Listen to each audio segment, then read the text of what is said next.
ખેડબ્રહ્માના ગોતાકંપા ગ્રામજનોએ આગામી સ્થાનિક સ્વરાજ્યની ચૂંટણીનો બહિષ્કાર કરવાની જાહેરાત કરી છે. ગોતાકંપાના ગ્રામજનોએ ક્યું કે ન્યાય નહીં તો વોટ નહીં, સ્થાનિક સ્વરાજ્યની સંસ્થાઓની ચૂંટણીનો માહોલ જામી રહ્યો છે. ત્યારે ખેડબ્રહ્મા તાલુકાના ગોતાકંપા ગામમાં ભારે રોષ જોવા મળી રહ્યો છે. વર્ષોથી પડતર 5 જેટલા પ્રશ્નોની માગણીઓ સંતોષવામાં ન આવતા ગોતાકંપાના 32 ઘરોના લોકોએ ન્યાય નહીં તો વોટ નહીંના નારા સાથે ચૂંટણીના બહિષ્કારની ચીમકી ઉચ્ચારી છે. ખેડબ્રહ્મા તાલુકાના ગોતાકંપા ગામમાં 240 લોકોની વસ્તી ધરાવતો ગામ છે.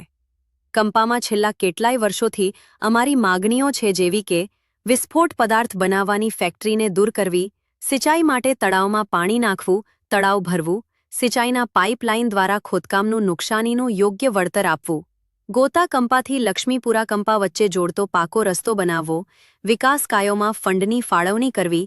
ગ્રામજનોએ સ્પષ્ટ કર્યું છે કે જ્યાં સુધી તેમની આ માગણીઓ પૂરી નહીં થાય ત્યાં સુધી તેઓ ચૂંટણીમાં ભાગ લેશે નહીં અને તેમનો બહિષ્કાર ચાલુ રહેશે.